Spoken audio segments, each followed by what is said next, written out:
consider Senate Bill number 155 under Committee Report number 8. I so move, Mr. President. Senate Bill Number 155. 155. Yes, sir. Any objection? Hearing none. Consideration of Senate Bill 155 under Committee Report number 8 in order. This is an act simplifying the documentary requirements for accessing government financial assistance and other purposes. We recognize the sponsor, Mr. President, Senator Erwin Tulfo, and for his proposed amendments, Mr. President. What is the parliamentary status of the measure, Mr. President? We are in the period of amendments, Mr. President. Period of amendments. The Senator Erwin Turbo is recognized. This is the period of amendments as of January 28, 2026. Clean copy of January 28 for the record.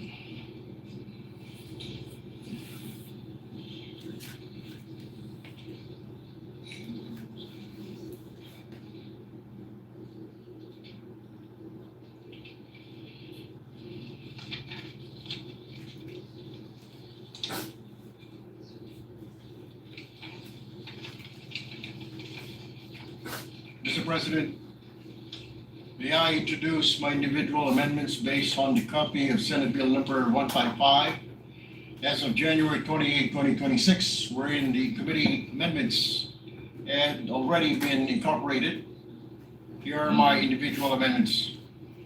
On page 1, line 2, on the short title of the bill, delete the phrase simplified government aid access and in lieu thereof, insert the phrase direkta at agad na lingap at interbensyon and the acronym in parenthesis DALI or DELI. I so move, Mr. President. Any objections? Hearing none. Amendments adopted. Mr. President, on page 2, line 11 to 14, subparagraph 3, delete the phrase referral or endorsement letter issued by the city or municipal social welfare and development office or duly authorized local social worker, or I so move, Mr. President. You want to delete? Any objection? Hearing none. Adopted. Deleted. And on page 2, line 30 to 35, Mr. President, delete the entire provision of section 5 and in lieu thereof, insert a new provision. Thus, section 5 shall now read as follows. Section 5, streamline processing. All concerned government agencies shall process requests for assistance within the day, subject to availability of funds, provided that complete documentary requirements are submitted during official working hours. Requests submitted on weekends, holidays, or outside official working hours shall be processed on the following working day. I so move, Mr. President. Any objection? Hearing none. Approved.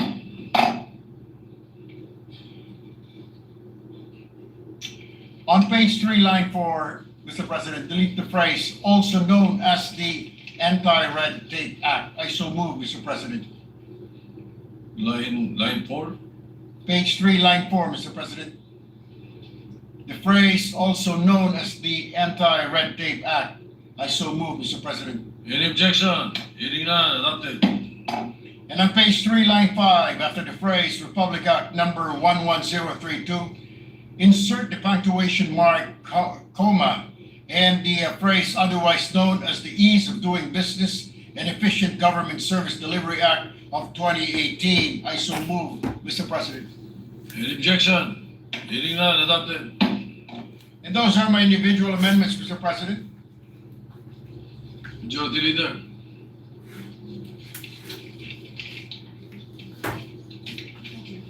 I just want to be clarified, Mr. President, if the amendments of Senator Legarda has already been inputted. Mr. President, no, we haven't. Page 2, line 2, okay, section 4. So may they proceed, Mr. President, with the amendments? Yes, you may proceed. You're still in the period of amendments. This is the individual amendment of Senator Lauren Legarda to delete the phrase to whom they are not related. The new provision shall read as follows. What line is that on page 2? Page 2, line 28, Mr. President, section 4, which delete the phrase "to whom they are not related," and the new provision shall read as follows. In cases where the request of assistance is made through a representative, such representative shall present an authorization letter duly signed by the beneficiary, along with a valid government-issued ID of both the beneficiary and the representative. The authorized representative must be a relative of the beneficiary within the fourth degree of consanguinity or affinity, or a legal guardian, provided that no individual shall act as representative for more than two beneficiaries, Mr. President. Can you please repeat from line 26, because read how it will appear now, because you used provided on line 26, so the next provided should be provided further. Nevertheless, please read how it will come out now from line 26, starting with provided. Provided that no individual shall act As a representative for more than two beneficiaries, Mr. President. And then, Period, Mr. President. period. Yes, Mr. President. All right. And then, That's all, Mr. President. what you read. And then the next provided, editorial amendment, provided further, subject to style. Any objection? Hearing none, adopted. That's the amendment of Senator Lauren Legarda, Mr. President. Any other amendment? Majority Leader? So far, Mr. President, there's no more amendment. There's a request, Mr. President, for Minority Floor Leader to ask some clarificatory questions, Mr. President. Clarificatory? Questions. Clarifying? There's a request here that if you could still ask some clarificatory questions before we close the measure for second reading, Mr. President. Yes, who's asking for it? The Minority Leader, sir. So, yes, for me, Mr. President. So therefore, we're gonna take it up now, if he's not here. Yes, this is the office. So, Mr. President, may I ask for a minute suspension while we can ask the office. Session suspended.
Thank you, Mr. President. I was told by the office of Senator, our distinguished Minority Floor Leader, that they're drafting also certain amendments to the bill.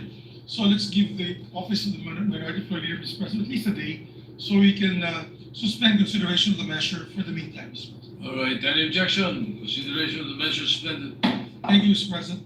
Mr. President, I move to resume consideration of Senate Bill. Oh, before I do that, may I just put on record, I believe Senator Risa Ontiveros also wants to insert to the record your explanation of vote or explanation of the adoption of the resolution that we passed earlier this afternoon. Mr. President. Earlier, she would like to manifest or insert into the records? Sir, Insert into the records. Thank you, Mr. So inserted. Thank you, Mr. President. Mr. President, I move that we resume consideration of Senate Bill number 1629 under Committee Report number 23, Mr. President. Any objection? Hearing none, consideration of Senate Bill 1629. Mr. President, yes, this is the act amending or rather, the act mandating the establishment of multi-faith prayer and quiet rooms. We recognize the sponsor, Senator Robin Padilla, to propose the amendments, Mr. President. Second, Majority Leader. May we recognize the distinguished sponsor, Senator Robin Padilla, to propose the amendments, Mr. President. Senator Robin Padilla is recognized. Maraming salamat po, Ginoong Pangulo, at sa ating pong pinunong mayorya. Ang akin pong mga individual amendments para po sa Senate Bill number 1629 o ang Multi-Faith Prayer and Quiet Rooms Act of the Philippines on Section 1, short title, on page 1, line 2, after the word rooms, insert the acronym in open and close parentheses MFPQR. Then, after the word AK, delete the phrase of the Philippines. The amended section 1 shall now read as follows. Section 1, short title, this act shall be known as the Multi-Faith Prayer and Quiet Room Act, and as Omnibus Amendment, delete and replace all succeeding acronym MFQR with MFPQR. I so move, Mr. President. Any objection? Hearing none. Yes, Senator Pia Cayetano. Yes, thank you. No, I have no objection, Mr. President, but I think it is our practice that the title is amended lang. So my question is, if you amend the short title, which is section 1, can you do that ahead? And it's actually, I had the pleasure of discussing it with the two former majority and current majority, so that for proper for our guidance, Mr. President. So can we start with the short title? We can. Okay, so just to clarify, because if the short title is different from the title, then we will ask questions. But because we already know where this is going, then there's no question to ask. Thank you, Mr. President. No objection, just clarifying. Thank you. Thank you. So, yeah, hearing no objection, the motion is approved. Majority Leader. Yeah. Sponsor. On section 2, declaration of policy. On page 1, line 9, after the word government, delete and replace the word workplaces with offices. I so move, Mr. President. Any objection? Hearing none, motion is approved. On section 3, definition of terms. On page 2, lines 5 to 9, subsection B shall be relettered as subsection A and shall be amended to read as follows. A. Government offices refer to central and regional offices of the national government, including constitutional bodies, government-owned or controlled corporations, government financial institutions, state universities, and colleges, and offices of local government units, and I so move, Mr. President. Any objection? Hearing none, motion is approved. Still on the same page 2, lines 1 to 4, subsection A shall be relettered as subsection B and shall be amended to read as follows. B. Multi-faith prayer and quiet room. MFPQR refers to a designated, enclosed, and accessible space intended for quiet prayer, reflection, or meditation by persons of all faiths and beliefs. And I so move, Mr. President. Any objection? Hearing none, approved. On the same page 2, lines 10 to 17, amend subsection C to read as follows. C. Public-facing establishments refer to government-owned or privately owned facilities that regularly admit the public, such as but not limited to transportation hubs and terminals, airports, seaports, malls, markets, hospitals, and health facilities, educational institutions, courts, museums, parks, sports facilities, convention venues, and buildings providing essential frontline services.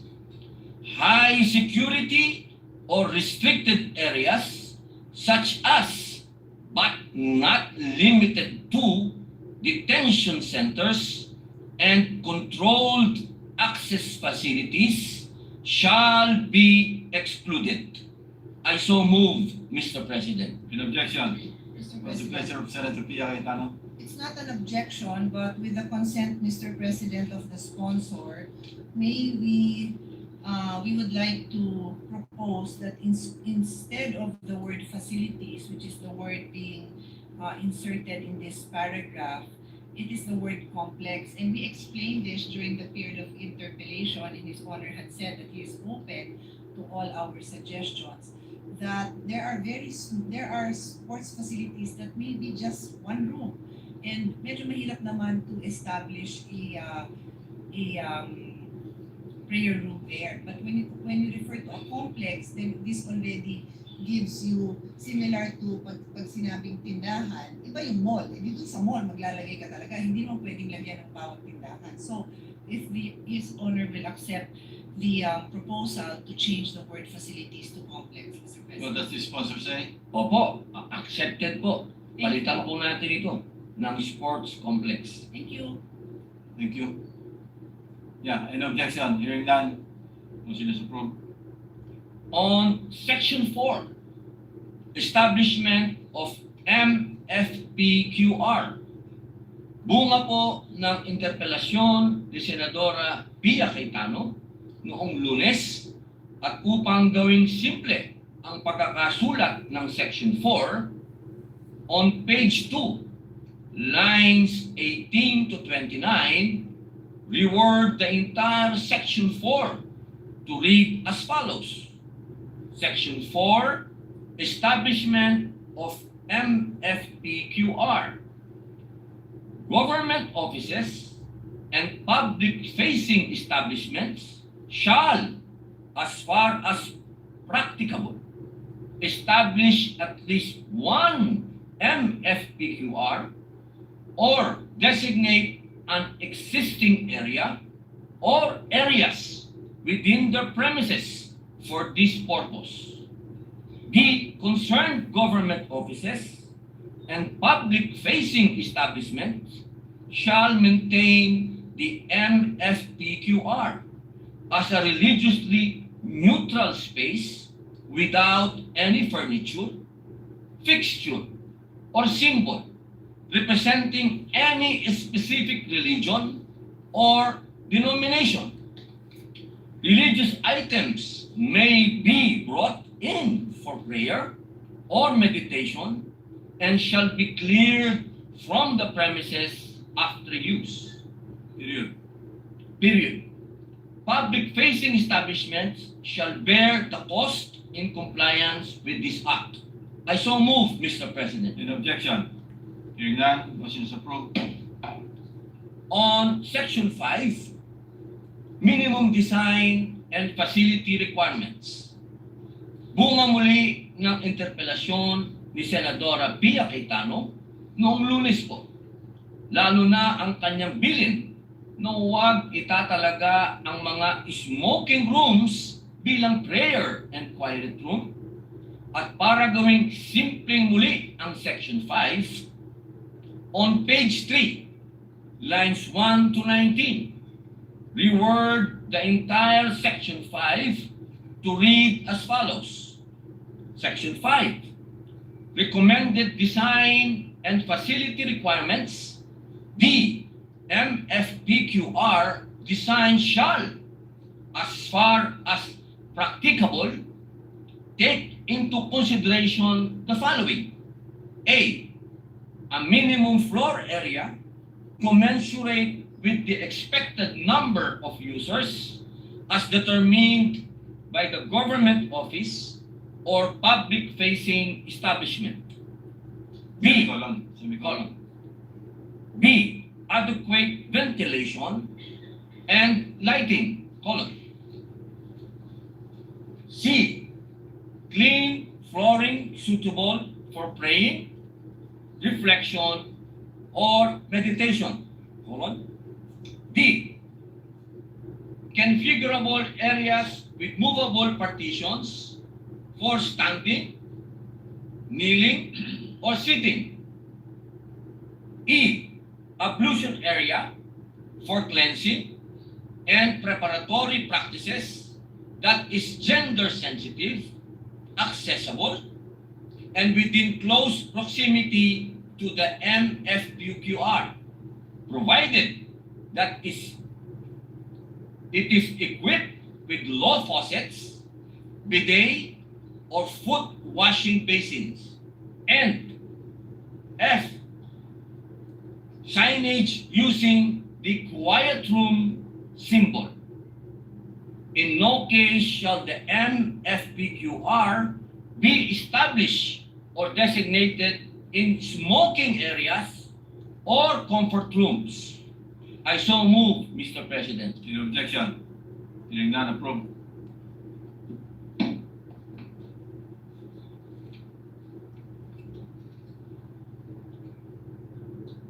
Senator Sorry. Lauren. Sorry, Ah, Mr. yes, ma'am. President. I do have an amendment, Mr. Senator President, Pia, an amendment, again with the conformity of His Honor. It is true that this representation was the one who said that it would be ideal if those who would like to pray do not have to do it in a smoking area. So I'm happy that this has been included. But I take note that the wording here, the last sentence is, in no case shall the MFPQR be established or designated in smoking areas or comfort rooms. Siyempre, ayaw din naman natin na kailangan magdasal sila. Pwede naman magdasal kahit saan. Pero sana naman we can designate nga naman a separate area from the comfort room. I agree with that. I have no problem with that, Mr. President. However, during the period of interpellation, this representation had asked for clarification, as I do not know the Muslim practice, and I'm happy to be corrected, but I understand that ablution area is particular to the Muslim practice. And I asked His Honor, the sponsor, ito bang establishment of this area, because it includes washing facilities, does this have to be separate from the restroom? And His Honor said no. In fact, in practice, talagang basta yung restroom facilities have an area that is convenient to wash their feet, it is absolutely acceptable to be in the restroom. Is that correct? Did I understand that interpretation? Maraming salamat po sa pag-clarify, Madam Senator. Ang katunayan po niyan, mas nanaisip po namin na wala ito sa comfort room at separated, pero case-to-case basis po, alam naman po natin na hindi po tayo ganun kayaman na bansa at hindi po natin pwedeng pilitin ng kahit na sino na magpagawa po sa amin ng wash area ang sarili, pwede po ito. Nagiging pwede po na nandoon na rin po sa loob ng CR. Okay, kasi yun po ang sinabi niyo ng interpellation na pwede. Kaya yun po ang ililiwanag ko at I accept his honor's explanation now na ideally hindi doon pero there will really be times where hindi naman makapag-provide ng separate outside of the comfort room. Therefore, if his honor is accepting that as a reality, then we would like to amend that last line after the period, after comfort room period, our proposal is to insert a colon and then followed by provided that the ablution area may be located in comfort rooms adjacent to or in close proximity with the MFPQR. We submit, Mr. President. What does the sponsor say? Napakaganda po. I accept po. Thank you po. Thank you. Maraming salamat po. So after the word rooms, Sir Pia, nabanggit na raw sa letter E. Yung Sa E? ablution area for cleansing and preparatory practices, that is gender. So, and within close. And Okay, within but close yes, no, I proximity see to it. the I see it. Yeah. The concern here is to amend the last sentence which says in no case shall the MFPQR be established or designated in smoking areas or comfort room. Yeah, baka mas okay, I think for style, it might be better to delete what is in the earlier in section E and then put that clause below. So subject to style, Mr. President, Yes, same impact, Mr. President. What does the sponsor say? Opo, accepted. Subject to style. Thank Opo. you. Any objection? Hearing none, approved. Please continue. Meron po tayong amendment galing po kay Senator Lauren Legarda on incentive-based integration in the seal Where's that? What page? on incentive-based integration in the seal of good local governance, SGLG. Bunga po ito ng kanyang isang bagong section po ito. Bagong section po upang umayon ang ating panukala sa incentive-based na balangkas ng seal of good local governance kung saan ang pagtatatag ng MFPQR ay hindi sa pilitan kundi gumagalang sa autonomiya ng mga lokal na pamahalaan at kinikilala ang voluntaryong mga hakbang tungo sa inclusivity. On page 3, line 20, a new section 6 on incentive-based integration of establishment of multi-faith prayer and quiet rooms, MFPQR, in the seal of good local governance shall be added. The proposed provision will read as follows. Section 6.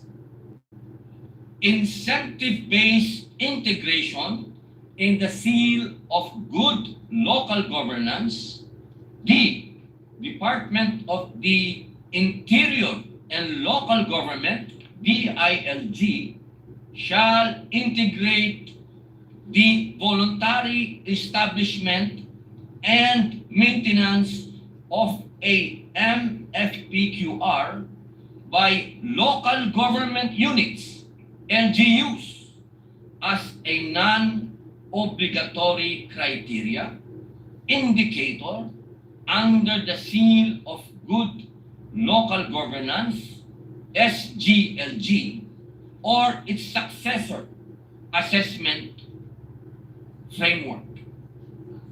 Compliance with this indicator shall not be mandatory, and non-compliance shall neither disqualify nor demerit an LGU from obtaining or retaining the seal.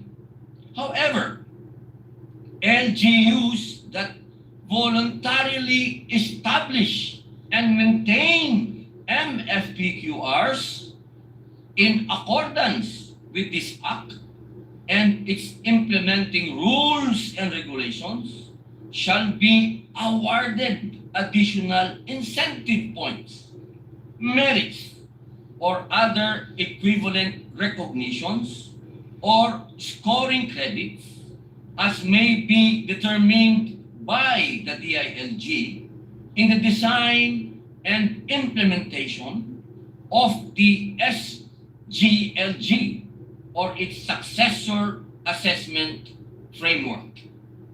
The DILG shall promulgate the necessary guidelines to operationalize this incentive-based indicator, including criteria for assessment, documentation requirements, point allocation, and verification mechanism, ensuring that implementation remains voluntary, non-discriminatory, and consistent with the principles of local autonomy and inclusivity. The succeeding sections shall be renumbered accordingly. I so move, Mr. President. Any objection? Hearing none, approved. Senator Lauren Legarda amendment on Local Government Support Fund. Muli po, bunga po ito ng mungkahi ni Senadora Lauren Legarda. Isang bagong section po ulit upang isama sa MFPQR sa listahan ng mga kwalipikadong proyekto sa ilalim ng Local Government Support Fund upang ang mga lokal na pamahalaan ay mabigyan ng malinaw na batayan sa pagpupondo sakaling piliin nilang magtatag ng mga pasilidad na ito nang hindi lumikha ng anumang obligasyon na gawin ito. Ang pagsasailalim din ito sa mga alituntunin ng DBM ay nagpapanatili ng wastong fiscal oversight at tinitiyak ang pagsunod sa mga budgeting at fund utilization standards. On page 4, line 1, a new section 7 on Local Government Support Fund, LGSF, shall be added. The proposed provision will read as follows. Section 7, Local Government Support Fund eligibility. The Department of Budget and Management, DBM, shall include the establishment, construction, retrofitting, or improvement of MFPQRs in the menu of eligible projects that may be financed under the Local Government Support Fund, LGSF, subject to the rules, guidelines, and policies issued by the DBM on budgeting, programming, prioritization, and fund utilization. The subsequent sections shall be adjusted and renumbered accordingly. I so move, Mr. President. Any objection? Hearing none, approved.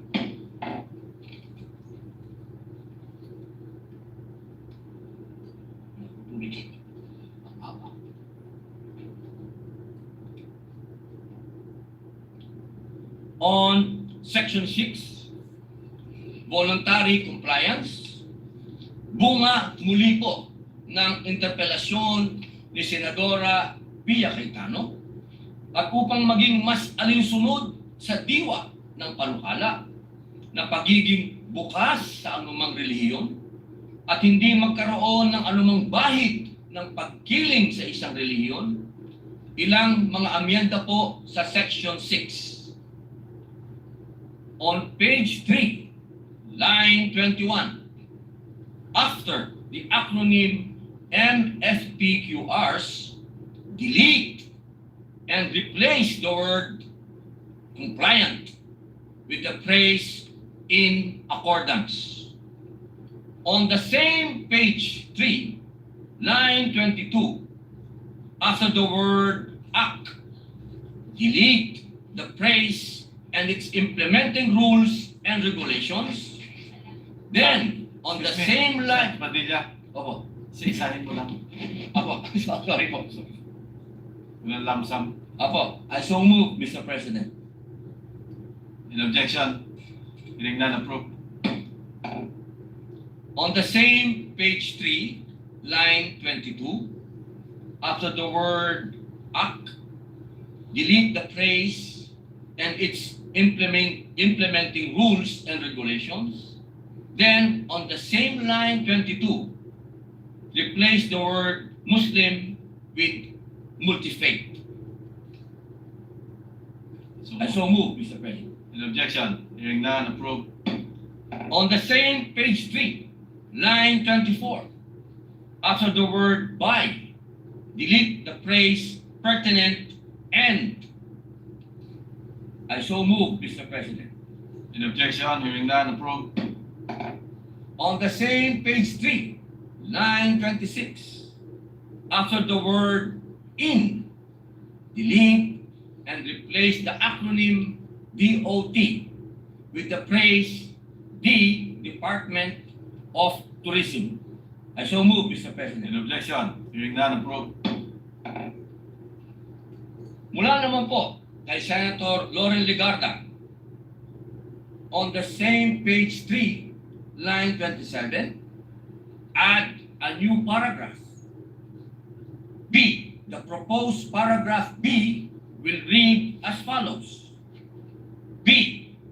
The Department of Trade and Industry, DTI, in coordination with the Department of the Interior and Local Government, DILG, shall establish a voluntary recognition program to encourage the establishment and maintenance of MFPQRs in private public-facing establishments. The program shall provide for the development of standards and criteria for recognition, periodic assessment, and the conduct of an annual or periodic certification process pursuant to which compliant establishments may be granted commendations, seals, or other forms of public recognition for promoting inclusivity and accessibility. The specific criteria, procedures, standards, and modalities for participation, assessment, and recognition under this section shall be provided in the implementing rules and regulations of this Act. I so move, Mr. President. In objection, hearing none, approved. On the same page 3, line 27, the lettered subsection B, after the word assistance, delete the phrase or recognition awards and insert the phrase from relevant government agencies. I so move, Mr. President. In objection, hearing none, approved.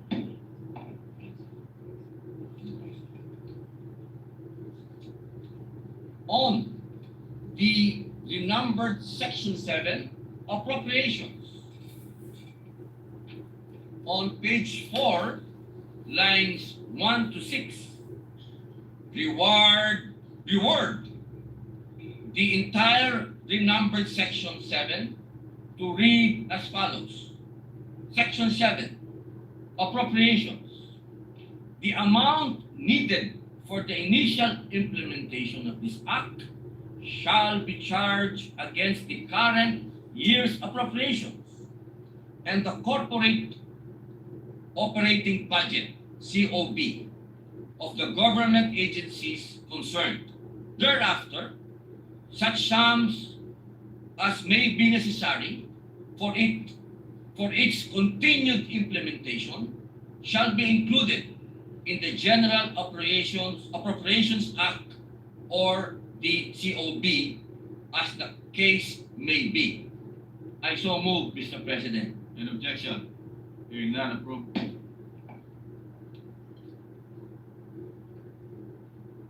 On the renumbered Section 8, Implementing Rules and Regulations. 10.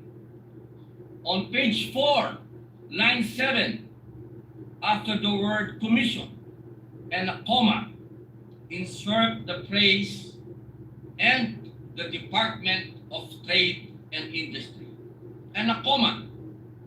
Then on line 8, before the second word department, insert the word D. Then on line 9, before the word interior, insert the word D and capitalize the letters N and C on the words national and commission. I so move, Mr. President. Any objection? Hearing none, approved. On the renumbered Section 9, Separability Clause, on page 4, lines 12 to 14, reword the entire Section 9 to read as follows. Section 9, Separability Clause.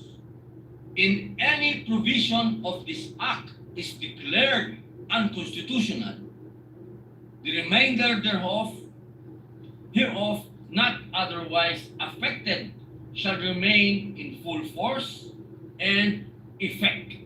I so move, Mr. President. Any objection? Hearing none, approved. On the renumbered Section 10, repealing clause, on page 4, lines 15 to 18, reword the entire Section 10 to read as follows. Section 10, repealing clause. All other laws, presidential decrees, executive orders, letters of instruction, proclamations, administrative orders, rules or regulations that are inconsistent with this act are hereby repealed, amended, or modified accordingly. I so move, Mr. President. Any objection? Hearing none, approved. On the renumbered Section 11, Effectivity Clause, on page 4, line 19, after the word days, delete and replace the word after with the word following. Then on line 20, the words official gazette should be italicized. I so move, Mr. President. Any objection? Hearing none, approved. On the long title, bilang huling amyenda, bunga ng suhestyon ng ating Ginoong Pangulo, Senate President Vicente Soto III, amend the long title to read as follows. An act providing for multi-faith prayer and quiet rooms in public offices and public-facing establishments. I so move, Mr. President. Any objection? Hearing none, approved. Ginoong Pangulo,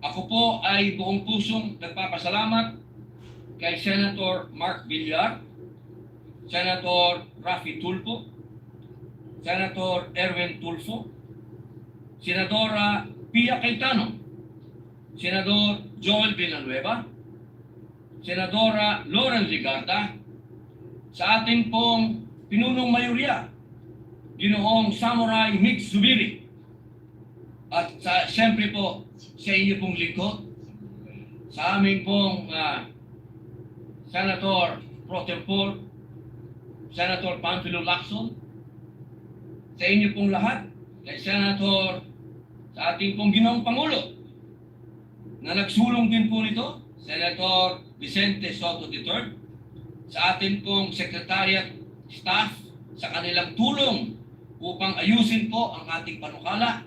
Maraming salamat po sa inyo. Wala na po akong susunod na amyenda. Mabuhay. Thank you. Majority Leader.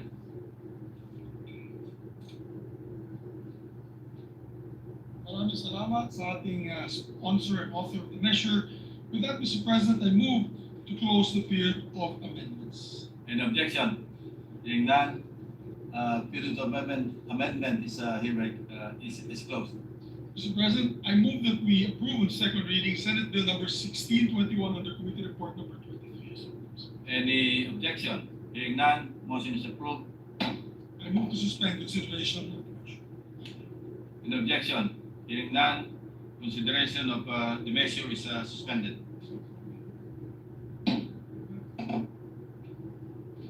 Thank you very much, Mr. President. Mr. President, I move that we resume consideration of Senate Bill number 1624 under Committee Report number 22. 16.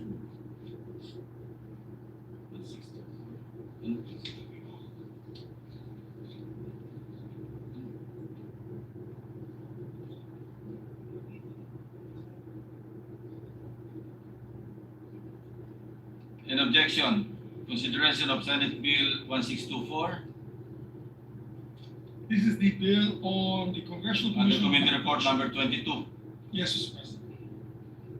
Mr. President, I move that we recognize, we're on the period of amendment. We recognize the sponsor, Senator Francis Kiko Pangilinan, if there are any amendments proposed by the gentleman. An objection. Hearing none, Senator Francis Pangilinan is recognized. Yes, thank you, Mr. President. After conferring with our staff as well as the loan reservation, the minority leader, we have been informed by his staff, Attorney Devana, that he is no longer going to raise clarificatory questions during the period of amendments, and therefore we can now close the period of amendments. No amendments, Mr. President. There being no amendments, Mr. President, move to close the period of amendments. An objection. Motion is approved. Mr. President, I move that we approve on second reading Senate Bill number 1624 under Committee Report number 22. Any objection? Hearing none, motion is approved. Thank you, Mr. President. Congratulations are in order to both Senator Pangilinan and Senator Padilla for the bills Thank today. you, thank you, Majority. Thank you. Next, for minute suspension, Mr. President. Session is suspended.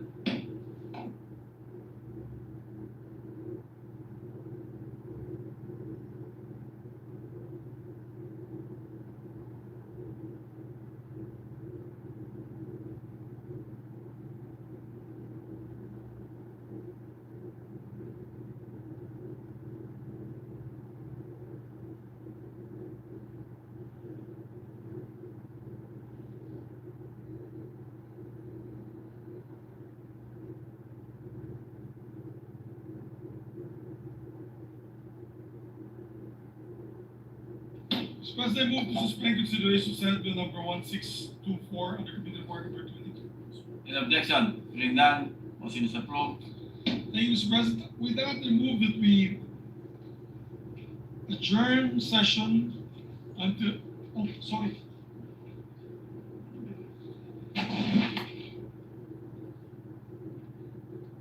Okay, Mr. President. I move that we suspend the adjournment for a few more minutes since the good sponsor's been waiting patiently for his sponsorship. Mr. President, I move to may we ask for additional, I move for the additional reference of business, Mr. President. Does it need an additional reference of it? No need. Okay, Mr. President. With that, I move to transfer from the calendar of ordinary business, Mr. President, Senate Bill number 1743 under Committee Report number 25. I so move, Mr. President. Any objection? Hearing none, approved. Let me ask the Secretary to read the title Yeah. of the measures. Secretary is hereby directed to read the title of the measure. An act amending Republic Act number 10699 or National Athletes and Coaches Benefits and Incentives Act. May Senator Senator Christopher Bongo is recognized to sponsor the measure.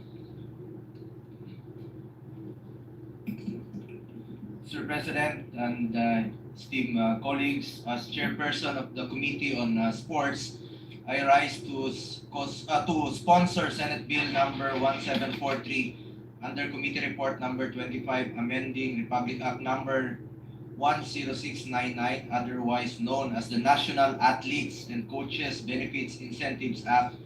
Mr. President, Republic Act number 10699 was enacted to expand the coverage of incentives granted to national athletes and coaches. This is to recognize their contribution in Philippine sports and for bringing pride and honor to the country. The law, however, seemingly provided disproportionate incentives for those competing in para-sport competitions compared to other international competitions. This proposed measure aims to provide our athletes with this ability to be recognized on equal footing as other national athletes by ensuring that they receive fair and just incentives for their achievements. This amendment will further promote inclusivity and equality in the Philippine sports sector. Mr. President, ang ating pong mga para-athletes ay katulad din po ng ating mga normal na atleta. Sila po ay nag-aalay ng pagod at hirap sa mga training para lang mabigyan ng dangal at honor ang ating bansa sa mga kompetisyon na lalahukan nila. Hindi dahil mayroong kakulangan sa kanila, ibig sabihin na dapat kalahati na lang din po ang kanilang matatanggap kung ikukumpara po sa ating mga ordinaryong atleta. Di naman nila kasalanan na may kapansanan po ang iilan sa kanila nung pinanganak po sila. Pinaghirapan din po nila ang ginto, pinaghirapan din po nila ang medalya, pinaghirapan din po nila ang bawat laban, pinagpawisan din po nila ito. Pareho naman po ang ginto, silver, and bronze na napanalunan nila. Karangalan po yun para sa ating bayan, kaya nararapat lang po na ma-increase ang kanilang incentives na matatanggap mula sa gobyerno. Ano ba naman po ito kumpara sa kanilang hirap at karangalan na dala-dala para sa ating bayan? Huwag po natin silang ituring na parang iba. We would like also to take this opportunity to extend our sincere condolences to the family and friends of Master Sander Severino who passed away last Saturday. Si Sander po ay isang magiting na manlalaro ng chess who won 5 gold medals in the recent ASEAN Para Games. We honor his contribution to Philippine sports. Kaya Mr. President, bigyan natin sila ng tamang pagpapalaga na nararapat sa kanilang mga talento at tagumpay.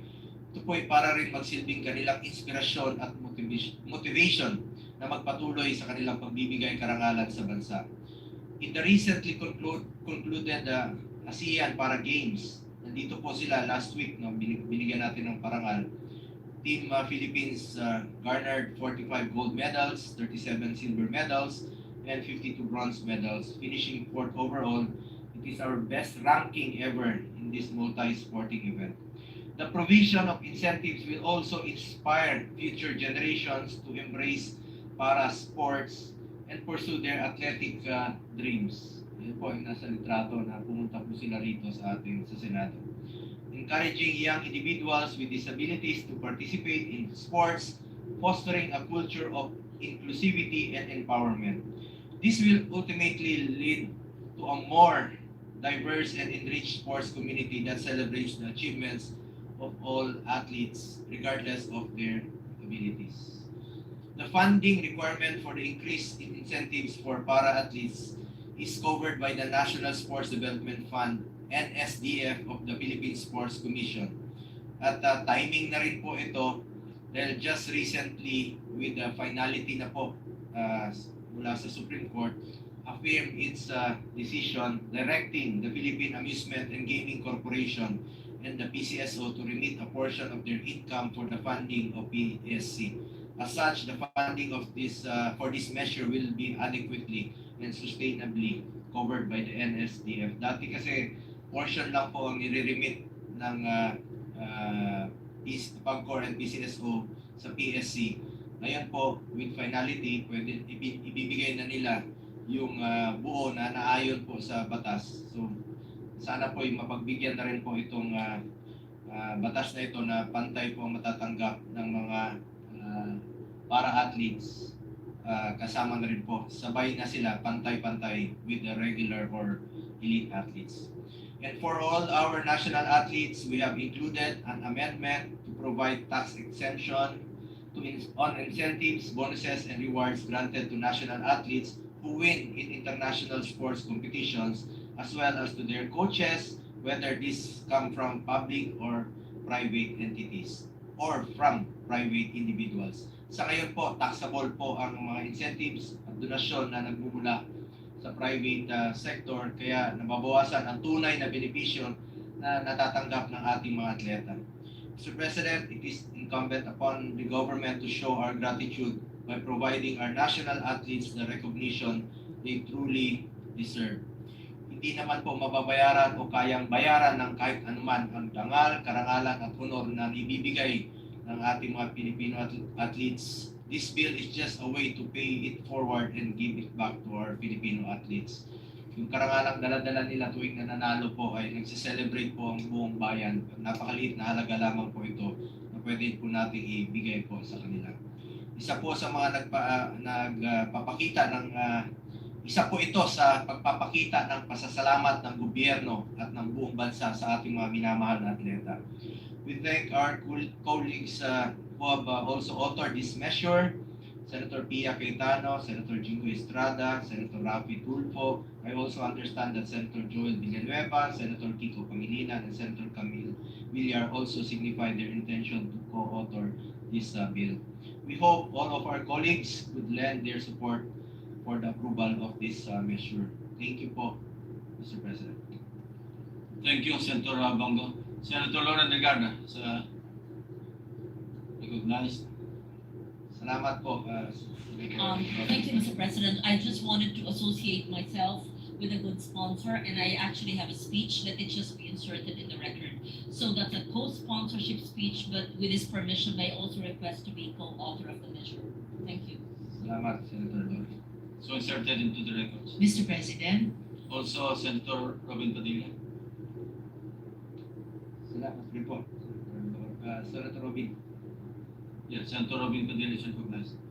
Maraming salamat po, Ginoong Pangulo. Nais ko pong maging kabahagi ng panukala na ito at ito po kasi ay gusto ko pong malaman ng lahat noong ako po ay noong 2006-2007 ako po ay masugid na sumuporta po sa pagyabong ng Muay Thai sa Pilipinas at ako po ay kasama sa ginawang mga training ng ating mga mandirigma na lumaban po sa iba't ibang bansa.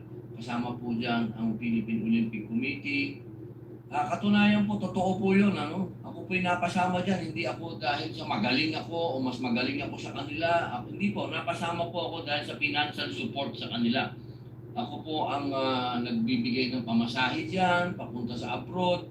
Nagbibigay na pang hotel, kapag ka nanalo, binibigyan mo ng premyo dahil kulang na kulang po talaga ang suporta sa ating mga atleta. Kaya ako po ay sumusuporta sapagkat ito po ay napakahalaga. Maging ito man po ay para sa mga Olympian man o para sa Paralympian man, ito po ay makatarungan na ibibigay sa kanila. Mahalaga po rin ang provision ng tax exemption at tax deduction sapagkat ang mga insentibo at donasyon para sa ating mga atleta at coach ay hindi po negosyo, kundi pasasalamat ng bayan at dapat hikayatin, hindi parusahan ng buwis.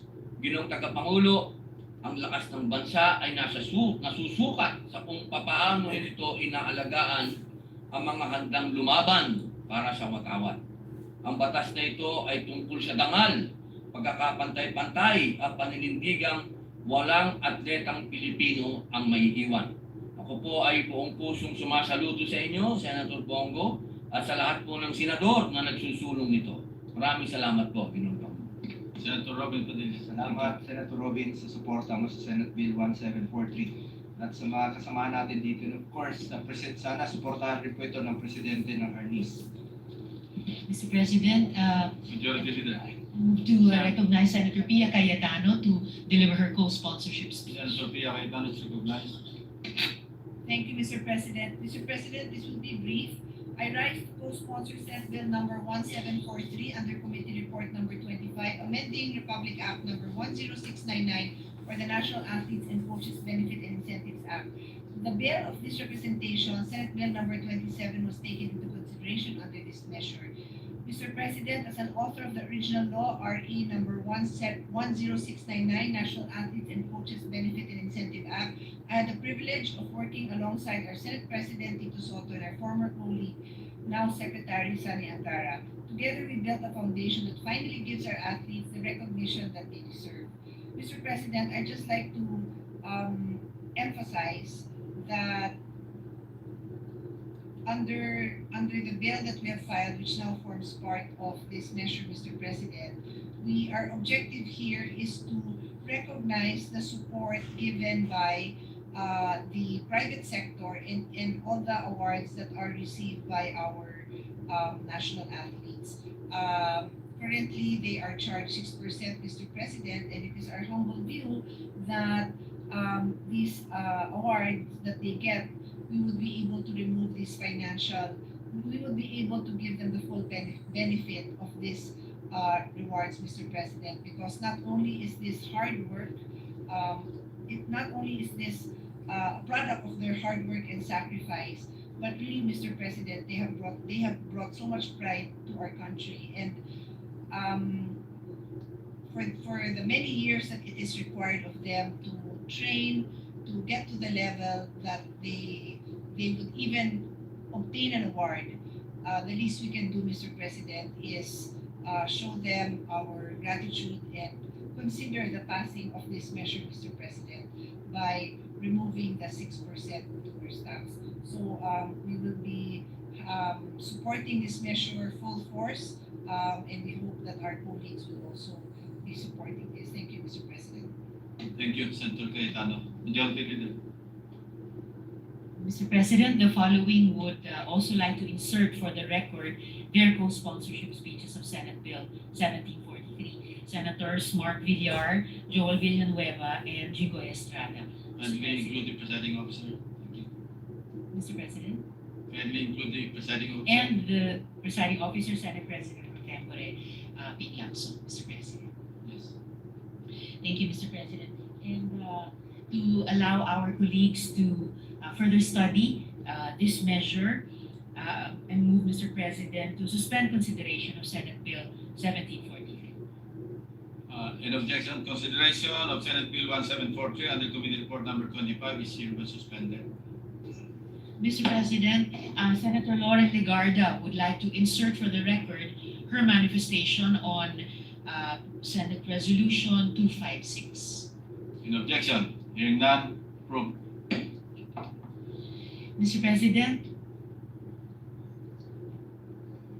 I move to adjourn the session until 3 o'clock in the afternoon of Tuesday, February 10, 2026. Is there any objection?